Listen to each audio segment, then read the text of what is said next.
coming at you from the Hey Yo Studios. It's the Fade Route with D and Z. Here are your hosts, D and Z.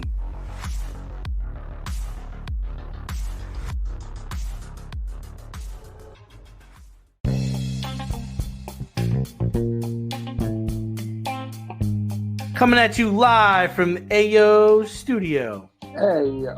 It's the Fade Route with D and Z. I am D, and we've got a special show for you on a Saturday evening. We usually do the Saturday morning.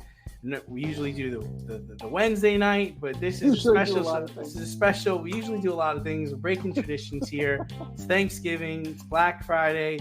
Let's do this. So we're going to talk about the Super Bowl rematch. Matt Canada finally gets fired, and the Lions seem to falling apart. But we begin today's show with the Black Friday bargains. Not the deals on electronics that start fights at Walmart's, but rather the Jets, their whole deal. After selling their souls to Aaron Rodgers and mercifully benching Zach Wilson, the Jets turned Tim Boyle for their in-division matchup against the Dolphins, which resulted in the failed Mary, or is that what we're going to call it? We're going to call they had the butt fumble. They're just not meant for prime time around a holiday. That's what I got. So Z, what did you think about the Dolphins against the Jets and just the disaster that is the New York Jets? I mean, if you were going to be, if we were Tony and Mike and we were playing What's the Word, my word would be expected. It would be absolutely expected. What do you expect from a guy in Tim Boyle who was terrible in college, was terrible in the pros, and basically he's there to carry Aaron Rodgers' water? Like, what do you expect? 27-38, 179, a touchdown, which, frankly, it was a little bit of a garbage time touchdown. Garrett Wilson's first touchdown since week 2, by the way. And the Jets' first touchdown, and I can't even remember last time they scored a touchdown. And it was the wrong read. It was the wrong read. It was. You saw that? The other dude was wide open. The tight end is doing jumping jacks. I wasn't even talking about the tight end. Gibson was open too. He 82 was open on the left-hand side with nobody around him. Nobody. It's the wrong read. Completely the wrong. But you're trying to force feed Garrett Wilson because you don't want him to. Yeah. You want him to shut up, right? Yeah, sure. But again, what if you have a quarterback that you're not what the actual fuck? Yes, I'm trying to be very tempered in my end. I'm trying not to raise my blood pressure. I've been eating a lot of rich foods that I'm not used to eating, and I'm already kind of on the cusp right now. I don't need to go through the roof, but your game plan, I just want to make sure I got this right. Your game plan was to feature Tim Boyle. I just want to make sure I got this right. You have a guy that you're unsure of, who's not that good, and we want him slinging the rock. That's the plan. I understand you got out from behind early. I understand that. I understand Greg Zuerlein didn't help by missing the extra point on the pick 6. Good job, Greg. But what's the point of having this vaunted two-headed monster of Breece Hall and Dalvin Cook if they're only going to get 8 fucking carries? Can you explain that to me? Maybe I just don't see Nathaniel Hackett's vision. But 7 carries for 25 yards. That's what Breece Hall got. Dalvin Cook got 1 for 2. 1 for 2 yards. Dalvin Cook, 2 receptions for 19 yards. 7 receptions for 24 yards for Breece Hall. That's it.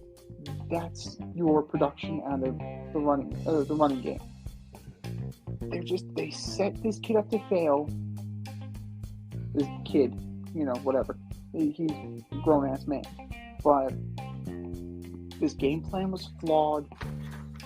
It's indicative of what's been happening all year, and now the defense is breaking. At least in recent weeks, in recent vintages, yeah, Zach Wilson has been great, but the defense has hung in there. Now the defense, the dam broke. The dam absolutely broke.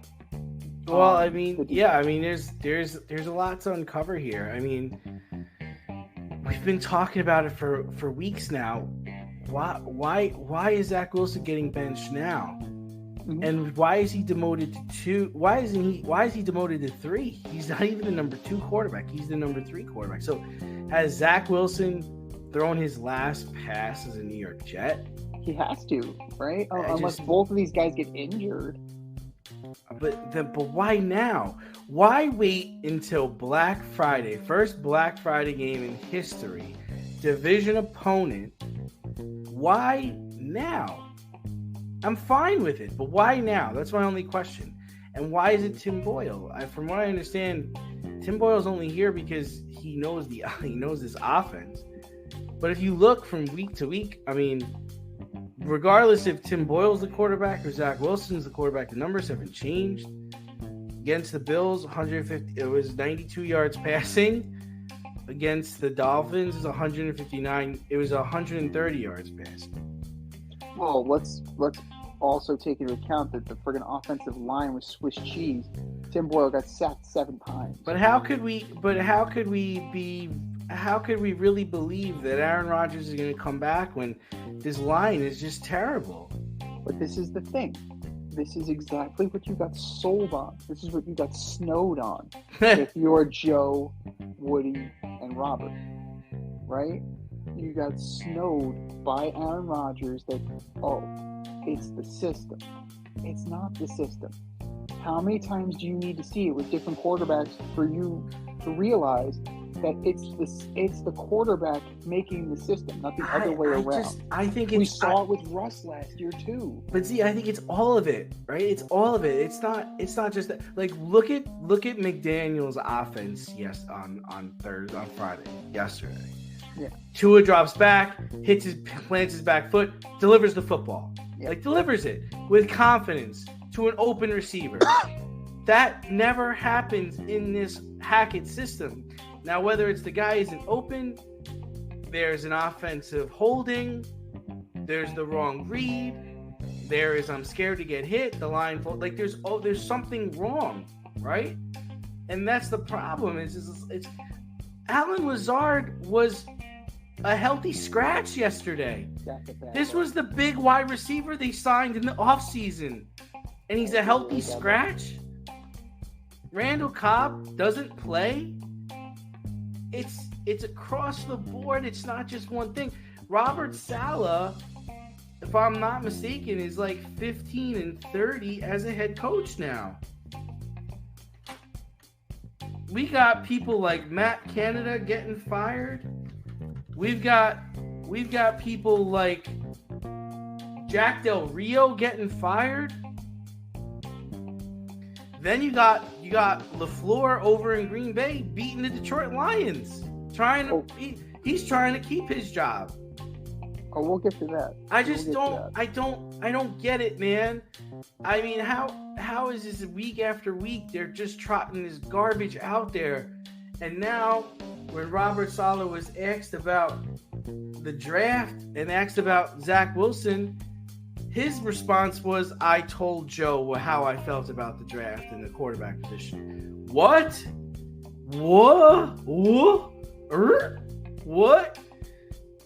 You told Joe what you felt about the draft and the quarterback position? That's your response now? First it was, I plead the fifth. Now you're saying, well, no, I told him about the quarterback position. I told him about the draft. Whoa. Okay, I'm glad buddy. You mentioned the plead the fifth. This guy can't handle the fucking press conference. Okay. So now we're gonna throw Joe D under the bus. That's fine. But somebody's got to be responsible for this. You coach to the players you have. It's like at the end of the first quarter, it was 3-0. Then they throw a pick six. You miss the extra point. Mm-hmm. Then you get in first downs, getting called back because offensive holding. Mm-hmm. Like it's just a poorly run team from top to bottom. And Aaron Rodgers wants to come back and play for this. Meanwhile, another player tore his Achilles on Friday on that turf. Yeah. And you want to bring this guy back? So for what? Is Alan Lazard going to start in that game?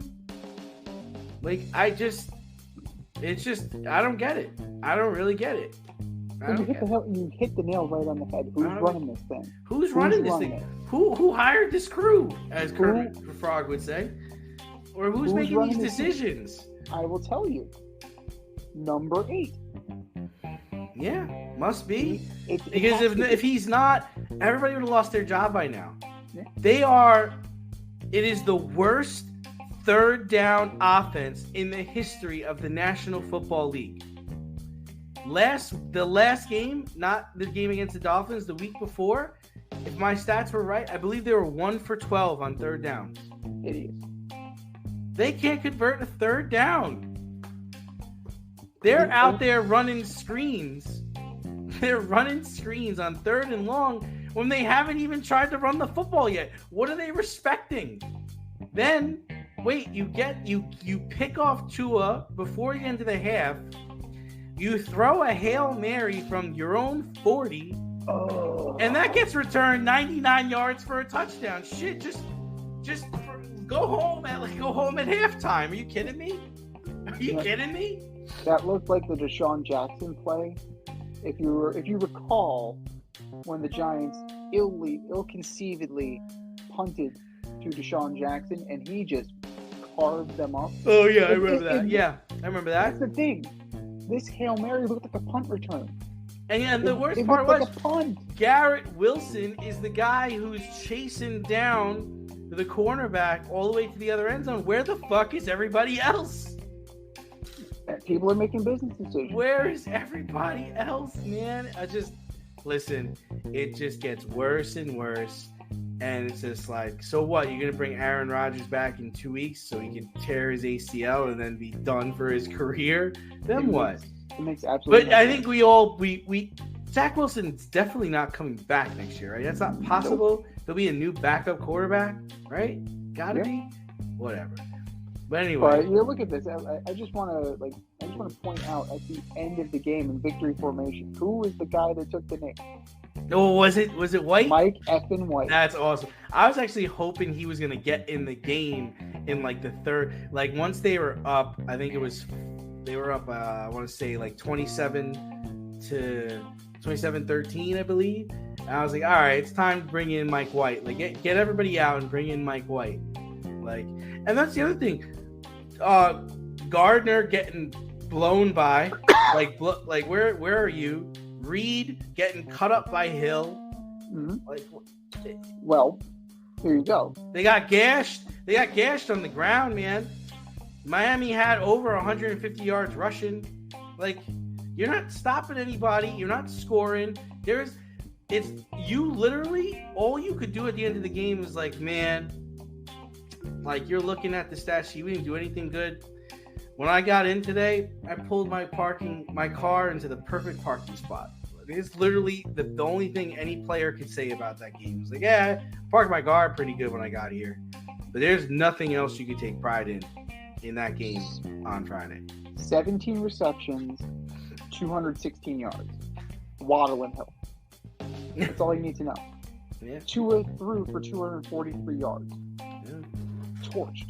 Absolutely torched. And you know what? The defense, you need to be accountable. Just as much as the offense is, now it's time for the defense to kind of own up to the fact that they got shredded. They got absolutely torched. I don't want to hear that Sauce Gardner is the best cover corner. I don't want to hear that. I don't want to hear it. Bullshit. I don't want to hear it. I don't want to hear it. I don't want to hear anything. Everybody needs to go. Everybody. Tell Aaron he can go too. Everyone's eyeing up that next year the Jets are playing the NFC North in the end, and they're going to have a road game in Green Bay. Who gives a shit? I don't want to see. I don't care. No. So you can see Jordan Love has actually played the last 2 games really good, but we'll talk about him later. But yeah, and here's the thing. My question to you before we move on to the next topic.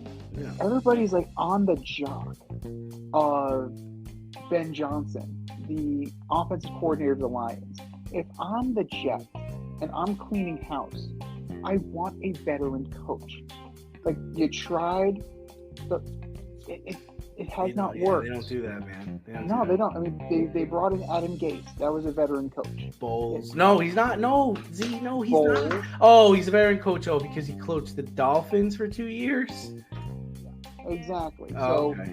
All right. you brought in Gates. Bowles was a first hire. Mangini was a first hire. Rex was a first hire. Yeah, they like the this is first their time move. hires. They like Herman Edwards was a first timer. They love giving guys their first shot. They love that shit.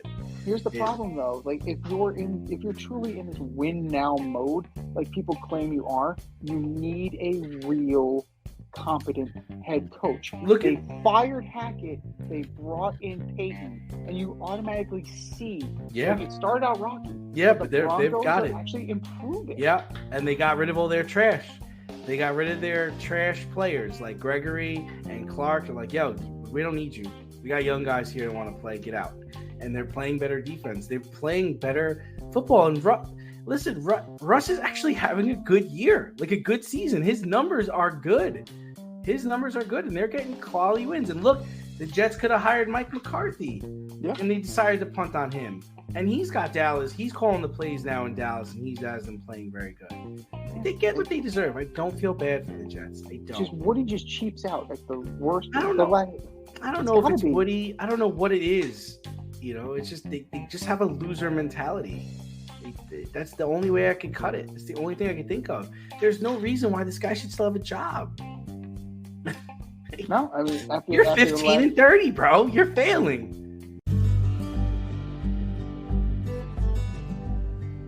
For all the grill masters, green thumbers, home repair heroes, and DIY aficionados in the Richmond, Virginia area, if you're looking for a personal service, quality products, and a convenient shopping experience, look no further than Thacker Ace Hardware in Colonial Heights, Virginia. Owner Don Rackley and his team of local experts have everything you need to tackle all of your home projects. I'm talking paints by Benjamin Moore and Clark in Kensington, power tools by Craftsman and Milwaukee, electrical, plumbing, hardware, and let's not miss the grills. Weber, Big Green Egg, Traeger, Blackstone, top shelf, amazing. And for all you green thumbers, their nursery department is fantastic. Give them a call today, 804-766-4223, or stop by 27 Dunlop Village in Colonial Heights. That's 804-766-4223, or swing by 27 Dunlop Village in Colonial Heights. Thacker Ace is the place with the helpful hardware, folks. Well, let's backtrack a little bit from Friday. Let's look at Thursday. The John Madden Thanksgiving has come and gone, and there were some predictable results. The Cowboys destroyed the Commies in the second play game. The Niners took care of business against the Seahawks in the nightcap. But in a bit of a twist, the Packers jumped on the Lions early and did not let up. Despite it being a one-score game, the Lions were plagued by turnovers, sloppy plays, and over-aggressiveness on fourth down. Did the Lions just open the door for the Vikings and Packers to catch them in the NFC North? I think so. Like, Love is having. I know this is what, year 2 or year 3 for him, but he's having that like typical rookie season, right? Like, he's up and he's down. He does good things, he does bad things. Like, he's showing, like, this is all a tryout for him. Like, they're trying to figure out, like, dude, are you the guy? Are you not the guy? But I think he's doing a damn good job. And the Vikings, a team who lost their quarterback to an Achilles about a month ago, went out and said, you know what? We're not going to just sit on this. We're not going to wait for Kirk Cousins to come back next year. We're going to go out and get a quarterback today. Josh Dobbs, you're hired. Jefferson, back in 3 weeks. Where we want to win games. And look, it's showing promise. Like, I think they have a chance. I think that division is up for grabs. I think everybody has a shot. And I do think the door is open. And the Lions got to get their shit together because they have a lot of division games left. And they're good, but, you know, you come down to the end of the year, anything can happen.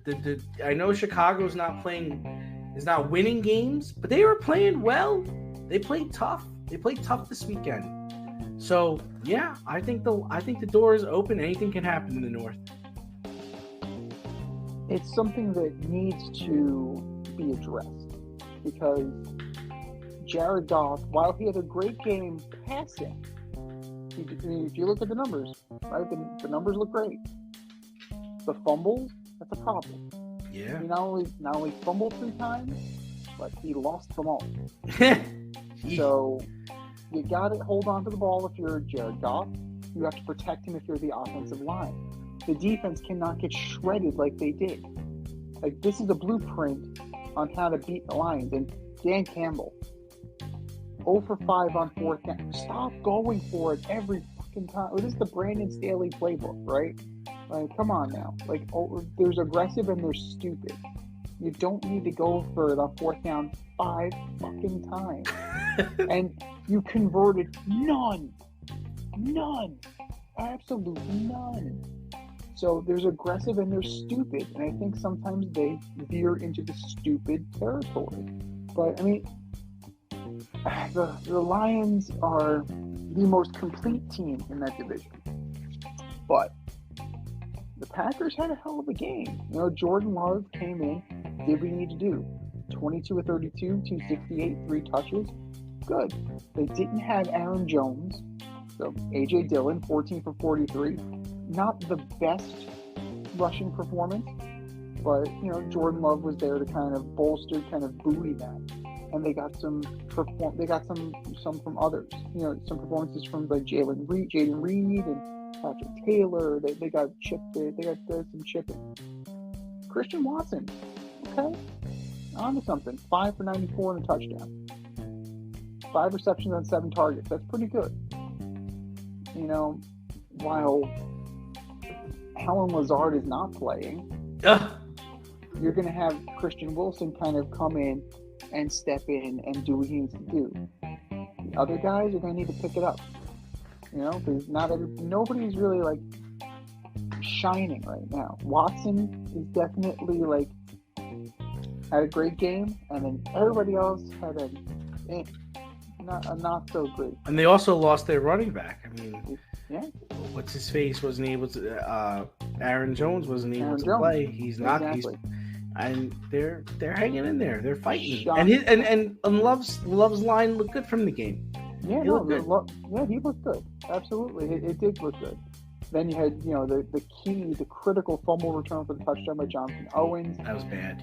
Yeah, they were on him. They were on Jared They came Goff. to play. They had a home game, and they were trying to get. I believe they were getting revenge for earlier in the season, right? I'm sure the Lions took care of the Packers earlier in the season. So they were back at them. But we'd be remiss if we didn't talk about the Super Bowl rematch of Monday night. The Eagles took their revenge on the Chiefs going into Arrowhead and beating them 21-17. A key drop by MVS, a fumble by Kelsey, an end zone pick by Mahomes by Kevin Byard. Sealed the Chiefs' fate. After the game, Eagles head coach Nick Sirianni was caught on video screaming smack at Chiefs fans as they exited. Just another regular season win? Sure. But what stood out more to you? Philly's win, Kansas City's glaring issues at wideout, or Sirianni's post-game clown show? Well, they don't even need to have Jalen Hurts to have a great game, right? Because he only threw for 150 yards and had a pick. Yeah. He did not have a passing touchdown. He had 2 rushing touchdowns, but, you know, as it is with the oil check, like, that's bound to happen. DeAndre Swift had a really good game too, 12 for 76 and a touchdown. In that system, that's really good for what you want to do. Devontae Smith showed up. He didn't get in the end zone, but he had almost 100 yards of receiving. It's a glaring issue, right? If the Chiefs have an aspiration to get back to the Super Bowl and possibly play the Eagles in a rubber match, your receivers need to catch the ball. Travis Kelce cannot be the guy. He is the guy, but he shouldn't be the only guy. And he cannot be fumbling.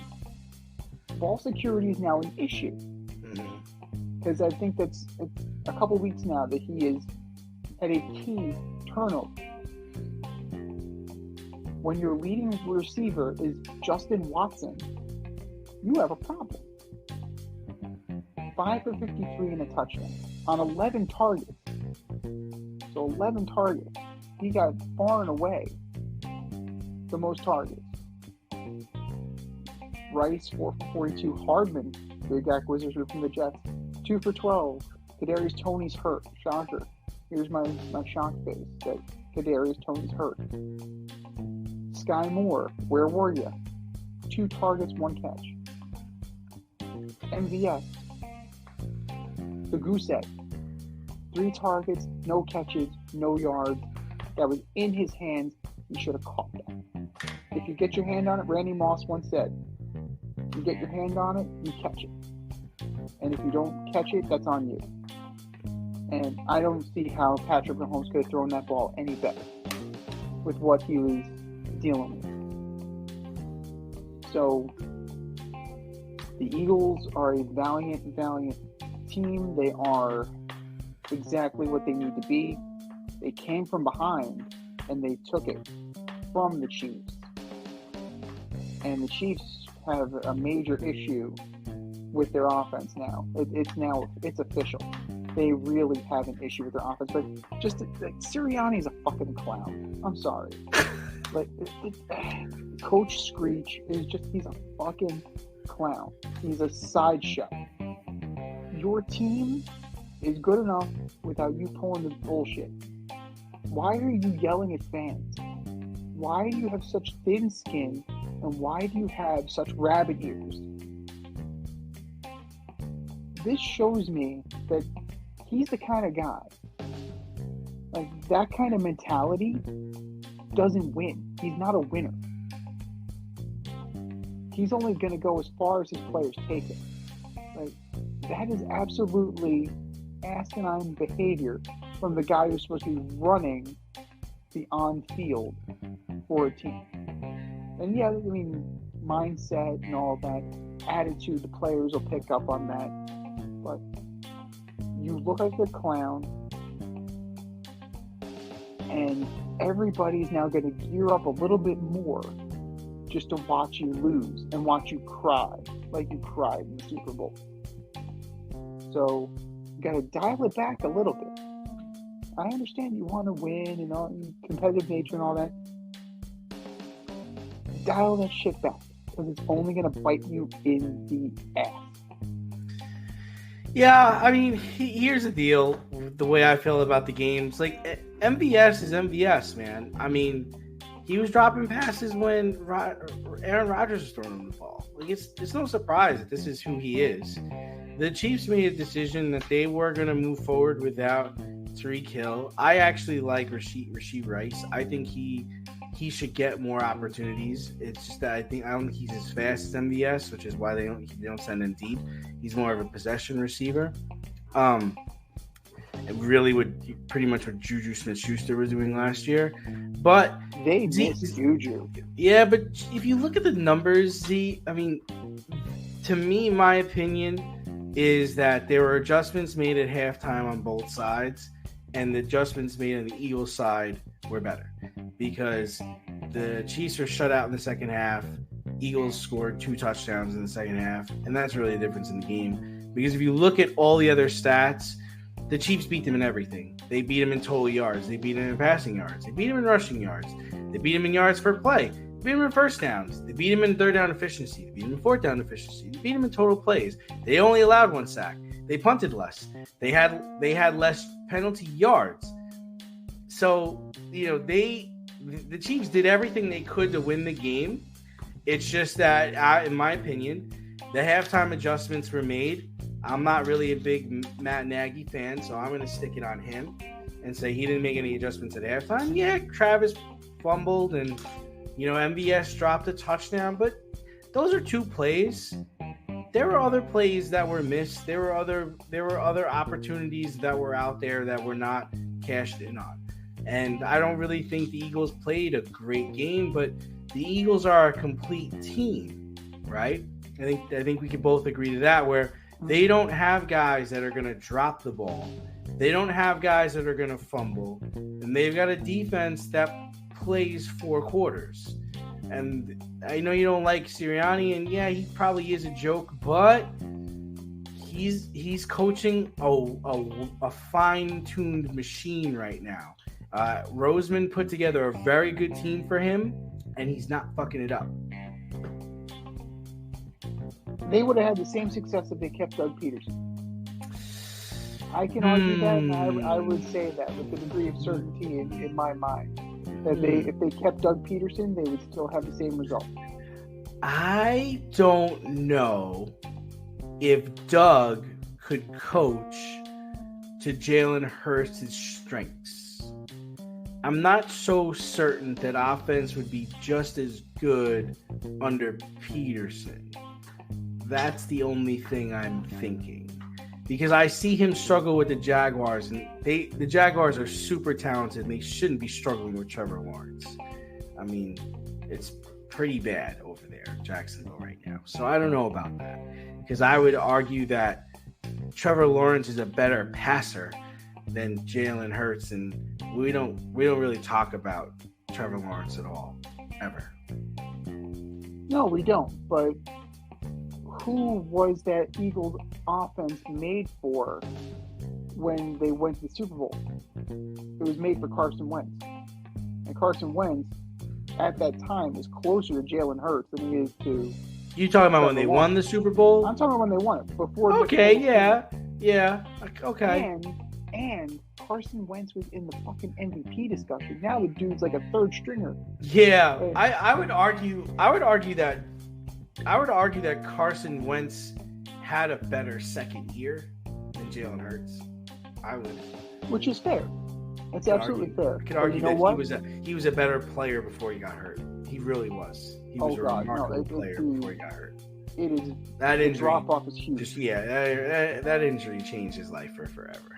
But I gotta say, in terms of physicality, in terms of running ability, in terms of passing, Jalen Hurts is more on par with Carson Wentz from the other thing with Sirianni is he lets his coordinators coach. Like, he's more of the Harbaugh type, where it's like, we got a D coordinator, offense coordinator. We all come up with the game plan and the scheme, and he just makes the big decisions. I mean, he's got a right to pump his chest out. They went down to Kansas City. They beat the defending champs. They got revenge for the Super Bowl. They're 9-1. Have at it, Haas.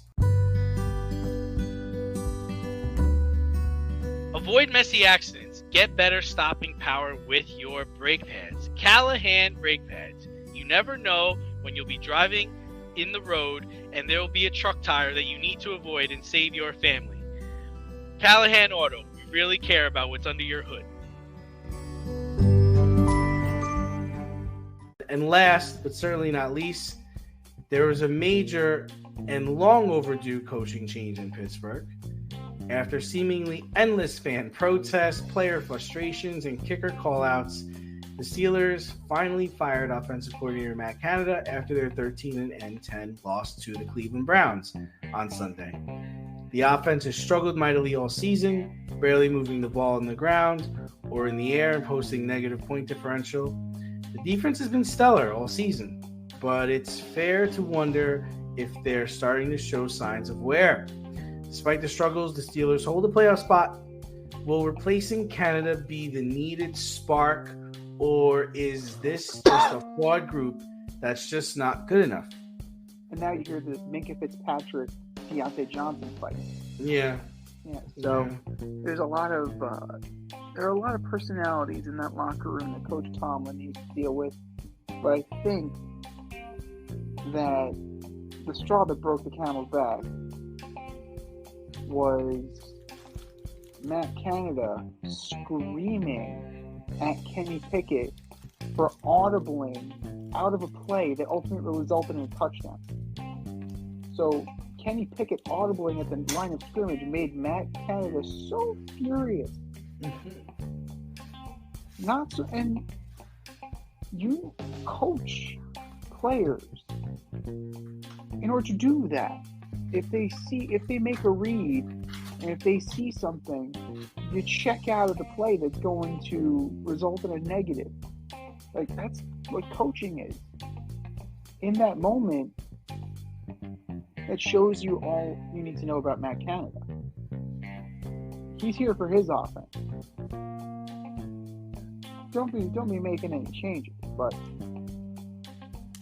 Steelers offense is 28th in the league in points for. They're scoring fewer than 17 points a game. That's not going to cut it. Fortunately for them, they're 7th in the league in points against. So they're going to be competitive in games. I'm not, I'm not exactly the smartest man in the world, but I do understand that 20 is always going to be greater than 17. So if you're constantly giving up close to 20, but you're only scoring 17, that's not good. And they're pretty much middle of the road. They're exactly 16th. They're exactly halfway in terms of rushing yards. Now, Jalen Warren seems to be taking the position from Najee Harris, which is fine, because Najee Harris has not been good. Right. He's not been good in Pittsburgh. We thought he would be coming out of Alabama. He's not. We thought Kenny Pickett was going to be good out of Pittsburgh. He's shown flashes. Now, it's a two-headed monster. Mike Sullivan and Eddie Faulkner are going to share the coordinator duty. So, Mike Sullivan has previous play calling ability. He's had that when he was with the Giants. So, he has experience doing it. We'll see if it makes a difference. I would hope so. Anything, right? Just open the playbook up. Get more creative. Do something. Try something. Yeah, you don't have Deontay Johnson. Yeah, you don't have Pat Fryermuth. Get creative. Figure it out. What does Kenny Pickett do well? Accentuate that. If Jalen Warren is your guy, then Jalen Warren is your guy. You have a seat, have a seat, Najee, and we'll figure out how to use you. So, this has been coming for a long time, and I'm surprised that it didn't come sooner. And I'm pretty sure that if Mike Tomlin continued to let this fester, he would have lost the locker room. It's that bad. It's been multiple seasons now where Matt Canada has been. Oh yeah, he didn't even get along with Big Ben. Yeah, no, Ben couldn't stand it. Yeah. When you have fans at other sporting events chanting "Fire Canada," that's a problem. They were at the Pittsburgh Penguin game. Yeah. Chanting "Fire Canada." I heard that. Like, what more do you need to know, Coach? Like, I understand you're a proud man, and you don't want to deal with these things in-house in season. But sometimes it gets so big that it needs to be done. And kudos to Mike Tomlin for finally pulling the trigger, but I don't know if it's sustainable. I really don't know if their playoff spot is sustainable because the Broncos are playing so well and the Steelers can't score. At the end of the day, you're going to have to score. The defense can't be doing the scoring for you. You have to get the ball into the end zone if you're Kenny Pickett. That's the bottom line. Yeah, I mean, it's weird for me. I mean, you see what's going on in New York, and we're all saying, blame Hackett, fire Hackett, and they're not firing Hackett. And with New York, it's just like, well, are their players good enough? And I never liked Matt Canada, but I do wonder how much of this is Pickett. So we're gonna find out, because the Pittsburgh Steelers who have talent, but I do think that they need to be more of the running team to set up the pass. Mm-hmm. But Pickett is just he's very inconsistent. He sails the ball a lot, and he misses guys, man. And that's not scheme, Z. Like, that's just where are you throwing the football, man? Like, So I don't know. I don't know how much of that is Canada, but we're gonna find out. And it's interesting because I was just on vacation for the holiday, and I happened to run into some Pittsburgh Steelers fans, and they were overjoyed that Canada was gone, but they also think it's time for Tomlin to go. At least the group that I was talking to. Yeah. And I was like, you do understand that, like, he's a highly regarded coach and he'd probably get a job tomorrow. And their answer was they just thought it was time. You know, it was just time. It was time for a new voice. It was time for a new way of doing things. I'm not sure how likely that is to happen because to me, I mean, I've never thought of Mike Tomlin as a world beater. I do, you know, I don't know if he's a good coach. I don't know if he's a great coach. I never looked at the Pittsburgh Steelers as underachievers, but I think it's impressive what he was able to do this year, taking a team that has been outgained, outscored, but still finding ways to win. And that's really the job of a coach, right? That's you're trying to get the best out of your players, and despite their shortcomings individually and as a group, they still win games. And I'm still kind of in shock that people would consider Mike Tomlin as gone. You know, like think about the stability of the Pittsburgh Steelers franchise, right? You seamlessly went from Chuck Noll to Bill Cowher, and from Bill Cowher to Mike Tomlin, right? Right. And that is amazing. It's an amazing level of stability within an organization. And you're willing, that shows me your willingness to be just like everybody else. I think that's very interesting that people are willing to do that because, you know, the Steelers took a huge chance on Mike Tomlin. He wasn't even a coordinator. A 35-year-old, I think, linebackers coach. So, like, that's pretty amazing that they would be willing to, like, part with him. And considering the landscape of the NFL, you're not going to do better. I really don't think you're going to do better. I don't think there's a hot shot coordinator candidate out there. I don't even think there's a hot shot, well-respected position coach out there who can go and do what Tomlin does. But the transition from Ben to Pickett has not been smooth. I think we're in agreement on that. And there are some similarities in the way that they play. Pickett is just much smaller, and he just doesn't have like the zip. Like he doesn't have what Ben had, the intangible that Ben had. And I mean, he still has time on his rookie contract, and it's possible that the new coordinator can kind of play to his strength a little bit. But I mean, as far as I think that I think it was too little too late, and I think they're just going to be on the outside looking in. Step outside of your safe area and make a statement without saying much with FCK Clout Lifestyle Apparel.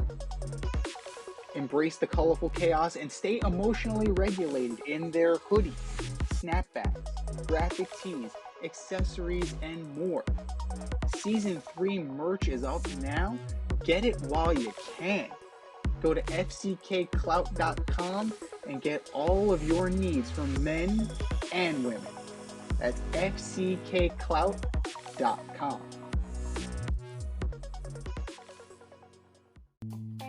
Speaking of on the outside looking in, we're about to go through the looking glass here, people.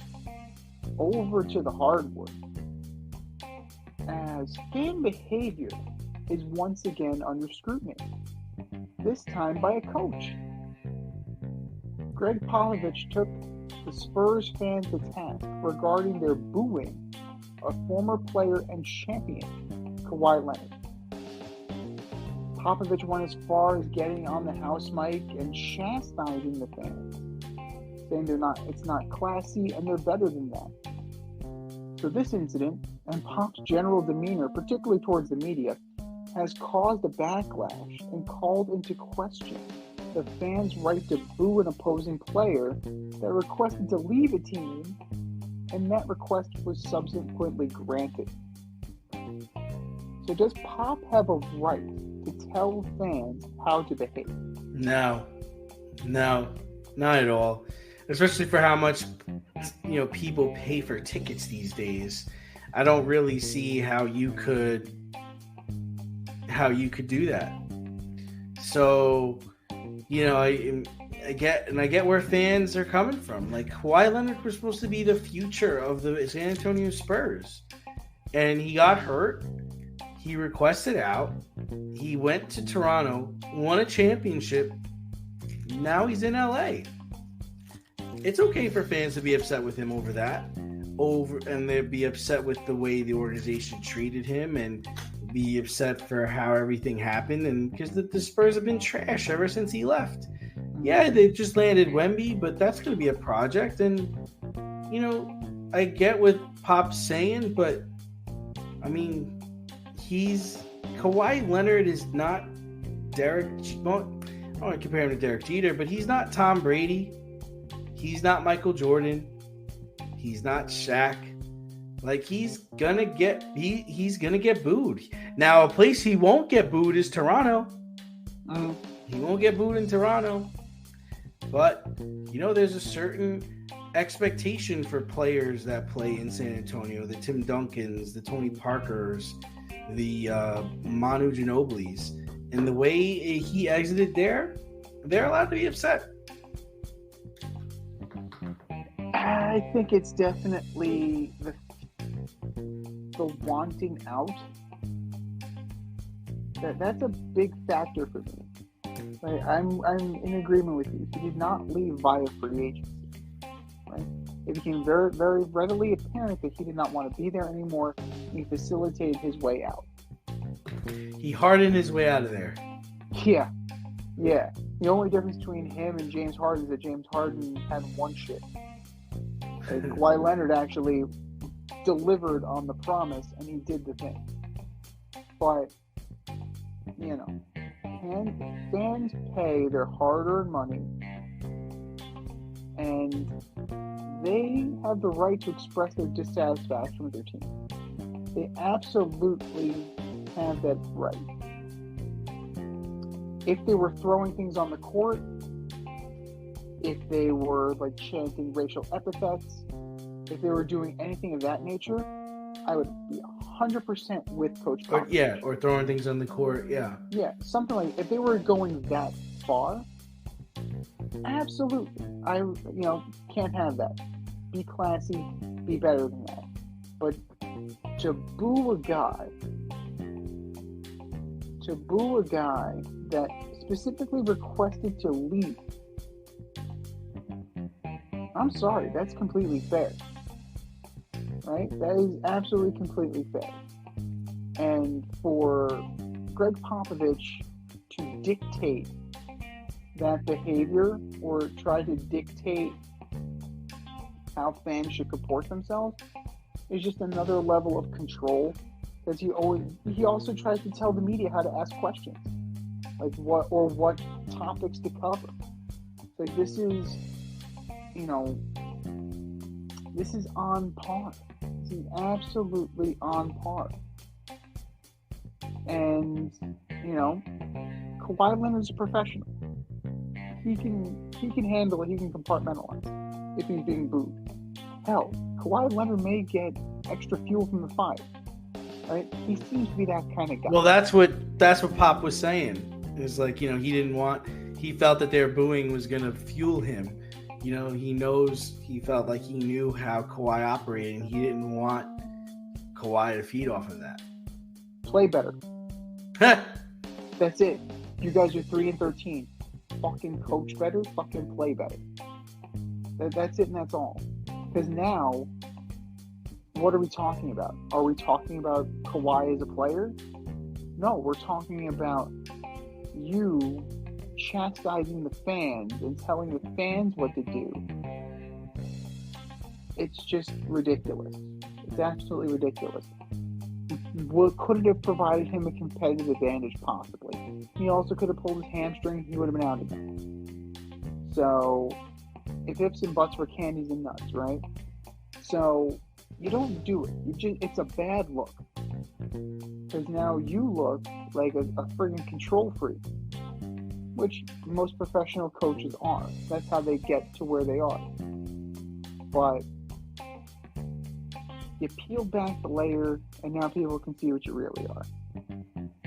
And yeah, I don't think he ingratiated himself well. It certainly didn't work. And you've made this all about you.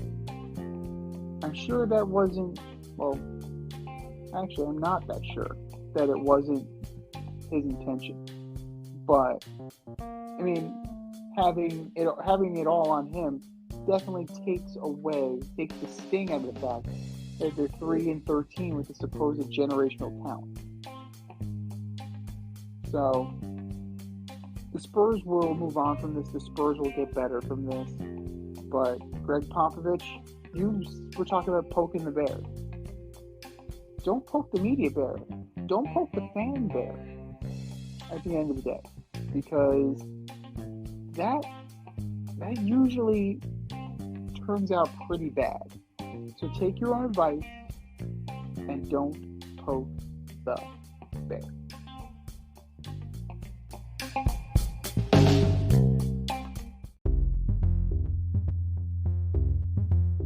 Are you in need of air care maintenance or service? I have the company for you.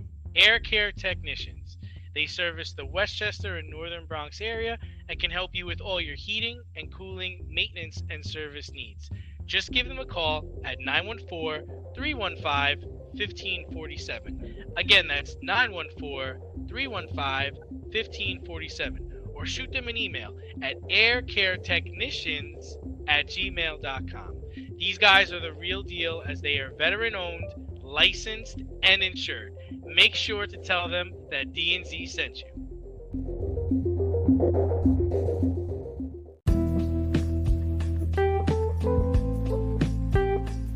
Bullshit or no shit? We're going to debate this week's most controversial sports topics right now.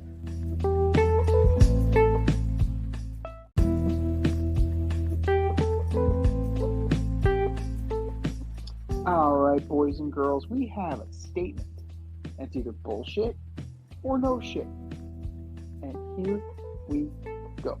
Bullshit or no shit. Number one, Scott Foster should never ref another game Chris Paul played. Oh, Z, I don't know about all that. That seems a little crazy. I'm going to say bullshit. Like, you know what? Chris Paul can be an irritant, and when the referee says enough, it's enough, man. Like, you want to complain about a call, fine.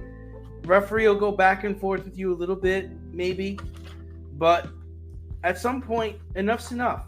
And you can see Foster saying enough, stop, enough, tech. And then it's like he wanted to keep carrying on. All right, you're out. And then it's just Kurt wanted to get into it. Technical for you. At some point, refs are human, and you can argue. I have no problem with you arguing a call, but let it go. Like, he's not going to change the call. And can we talk about the Warriors for a second? They're in a lot of trouble, man. Like, Klay Thompson, I don't know if they can trade him. I don't know what kind of message that sends, but dude is not playing well. I mean, he's only averaging like 15 points a game. His shooting percentage is down on threes and field goals. He's after his 2 leg injuries are starting to show. And, you know, in the beginning of the season, I thought this was like a high 40 win team. Like, I thought maybe a 6th seed, 5th seed. Now, they're just too small. Like, you know, when they play against Jokic and they play against even the kid on the Thunder, Holmgren, Like, they're getting dominated. They're just too small. They're looking like a play-in team right now, unless they make some serious moves. I'm going to say it's bullshit as well. I mean, at some point, there does have to be a modicum of self-control. Yeah. And at the end of the day, you're absolutely right. You know who's reffing the game. Right. Like, shut up. Right. At some point, you need to stop and you need to take into account that, all right, this is what's happened, right? I've lost 14 consecutive games that this guy's ref. And he's got a hard-on for me, so I'm going to be, like, under the microscope. Right. So, right. Saying that Scott Foster can never ref is abdicating Chris Paul of all responsibility and all, personal and professional behavior. But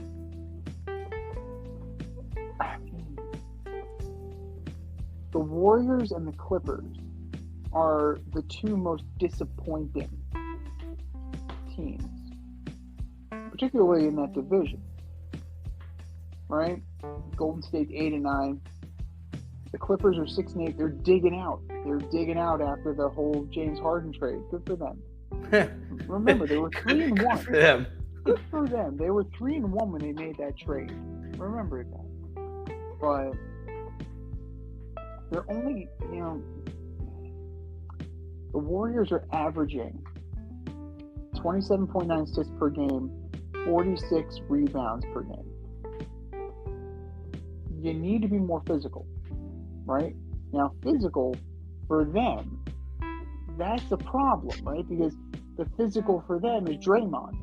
And Draymond, when he's physical, he's usually going to sit for 5 games after he gets physical.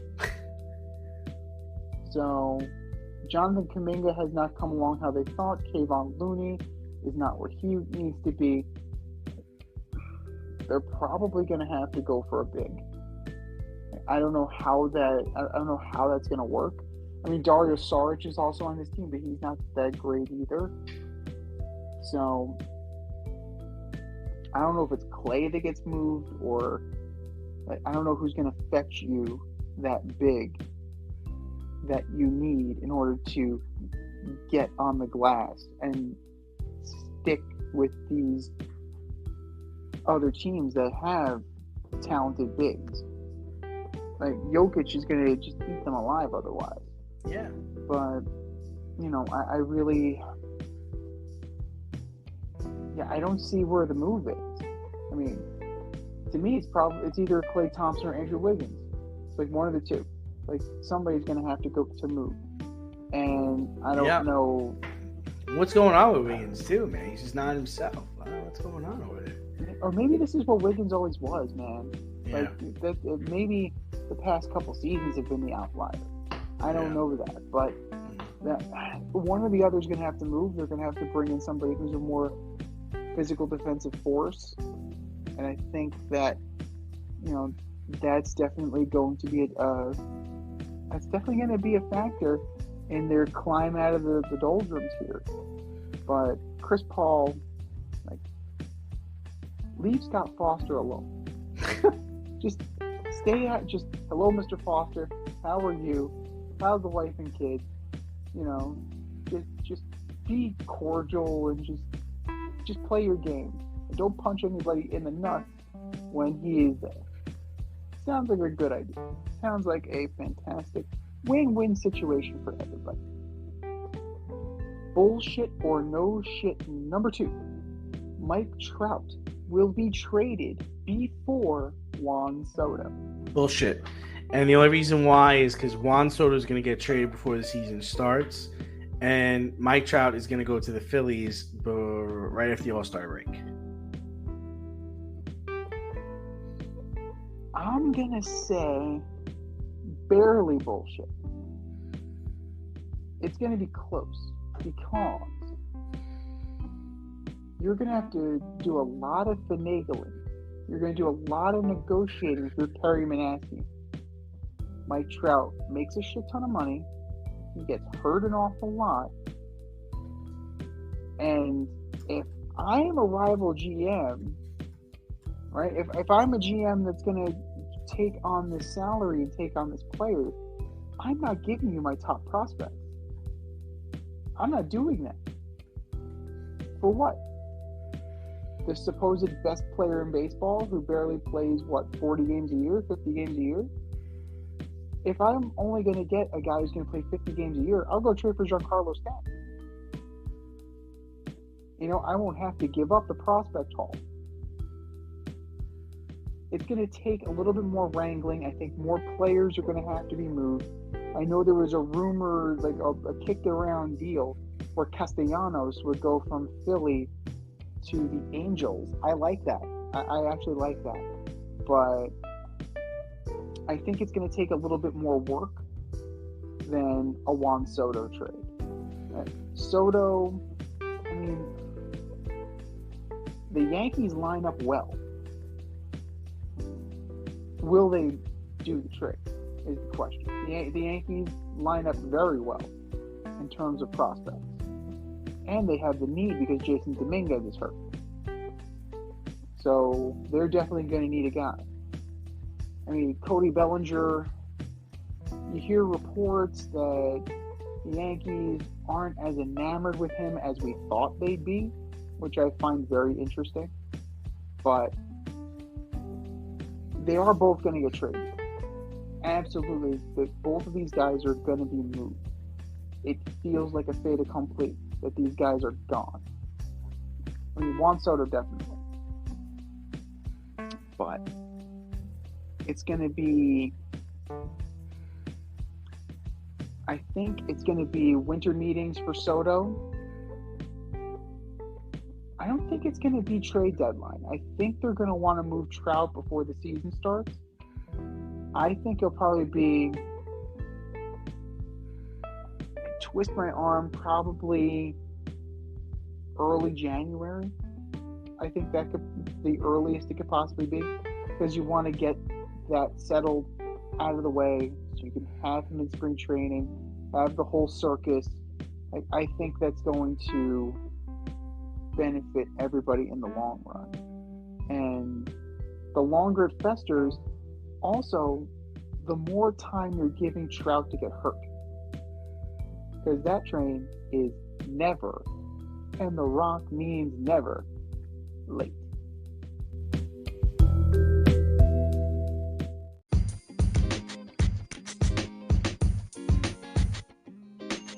Your favorite podcast has its own merch line now. Go to the Fade Store with DNZ.com today for all your Fade Route merch needs. I'm talking tank tops, t-shirts, sweatshirts, like yoga pants, we got those too. Like some cool accessories, we got those too. And we're not done yet. We have so much more planned for you, but check out what we have today at the Fade Store with DNZ.com. That's the Fade Store with DNZ.com.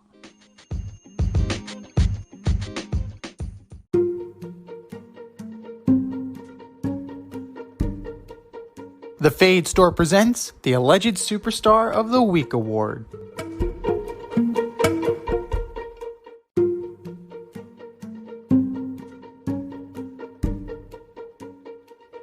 All right, boys and girls, you know what time it is. It's time for the Alleged Superstar of the Week.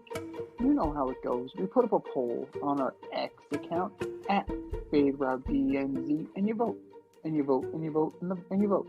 And the winner of said vote gets a shout out on this here show and takes home the coveted ass trophy. And do you know who took home the coveted ass trophy last week? No. Draymond. One Mr. Draymond Green. I hope yoking Rudy Gobert and trying to choke him out was worth it. He got spoofed on SNL. It was very funny. They did a spoof of him on Weekend Update. It was actually quite good. I wasn't trying to choke him out. I was trying to kill him. So, that's fantastic. But that was last week. This is this week. Who are your nominees for Alleged Superstar of the Week, D? All right. First up, hasn't been that long, but first up, I'm going with Robert Saleh. That We train can go goes. on and on about the Jets offense and Zach Wilson, but dude, the Dolphins had the ball for 35 minutes and only punted once. You're 15-30 as a head coach, meaning your winning percentage is .250. You decide to throw a Hail Mary before the half and gave up a 99-yard pick six. Good. Robert Saleh, you are my alleged superstar of the week. Number 2, your buddy Joe Douglas. Oh, we're so far removed from you guys hugging and kissing on the sideline after beating the Eagles. The Dolphins scored 2 more touchdowns. The Dolphins scored more touchdowns against the Broncos than the Jets have scored all season. Oh my God. Alan Lazard, the big wide receiver free agent Joe was so proud that he signed, was a healthy scratch. Man, the offensive coordinator, Hackett's probably the worst in the league. I believe Randall Cobb has less than 12 receptions for less than 30 yards. Tim Boyle is not only the worst backup quarterback in the league, but he's probably the worst quarterback in the league. On Black Friday, you decided to pull the plug on Zach Wilson, demote him to 3rd string, and start Tim Boyle. Why now? Why now? Against a division opponent of all things. Joe Douglas, you are my alleged superstar of the week. And the last one, my last alleged superstar of the week is Coach Day of the Buckeyes.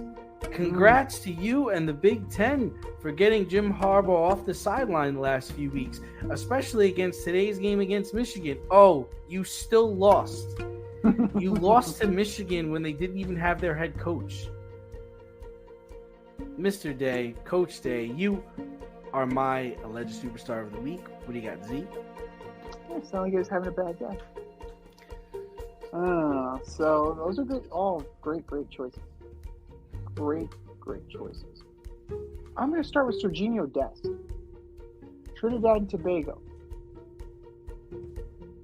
U.S. men's national team. You flip your shit and get a red card. Kicking the ball, going after the ref, just absolutely melting down on the sideline.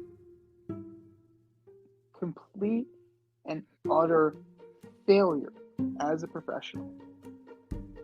And on top of that, the U.S. loses 2-1 to Trinidad and Tobago, who apparently is our greatest football rival. Forget Canada, forget Mexico. The U.S. cannot beat Trinidad and Tobago. It's unbelievable. Like, are you kidding me? Trinidad and Tobago. I think Rhode Island has a greater population than Trinidad and Tobago. And Serginho Dest, you could not keep your cool long enough to get out of this unscathed. Serginho Dest, you are my alleged superstar of the week. Number 2, Gregg Popovich. Getting on the mic, chastising Spurs fans, trying to get them to stop booing Kawhi Leonard. Why? Let the fans express what they want to express. It shows little faith in your team, by the way, that you think so little of them that this is going to poke the bear and they're going to, the Clippers are just going to run through the Spurs. Well, coach them better. Coach them better. Don't lecture the fans. Coach better. Gregg Popovich, you are my alleged superstar of the week. And last but not least, University of Colorado. Started out so promising. Talked all that shit. Had all that swag. It turned out at the end. I believe you lost 8 of your last 9 games.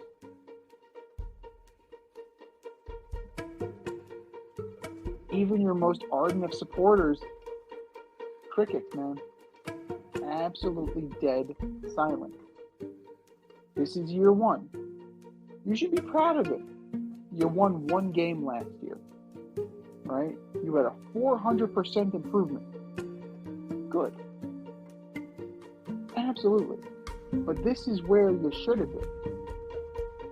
Instead of all the glitz and the glamour and the hoopla and the RG3 talking them up and the Booger McFarland talking them up and everybody talking them up. To where, oh, can they turn it around and be legitimate playoff contenders? Pump the brakes. Pump the brakes. It was a textbook case of too much too soon. Now we'll see. You had 86 guys come through that transfer portal this year. Let's see if Coach Prime can keep this trajectory, or if he's going to go back to the transfer portal and start getting even more dudes. But take this one on the chin. University of Colorado, you are my alleged superstar of the week. I think we've said our piece. Go to our X account at FadeRouteDNZ and vote, and vote, and vote, and vote. And for our nominees,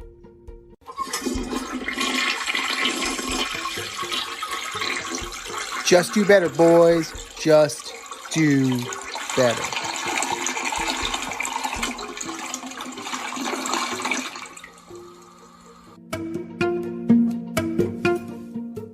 This has been the Fade Route with DNZ. Thanks for tuning in. Catch our podcast on Wednesday nights on iTunes, iHeartRadio, Spotify, wherever you listen to your podcasts. So until next time, stay faded, everyone. time for us to run the go route. We'll talk to you next week. Thanks for listening to this episode of our podcast. If you like what you heard and want to hear more, be sure to like and subscribe on your favorite podcast platform. Rate us 5 stars, leave us a review, turn on subscription notifications, and tell your friends. Spread the word, spread it wide.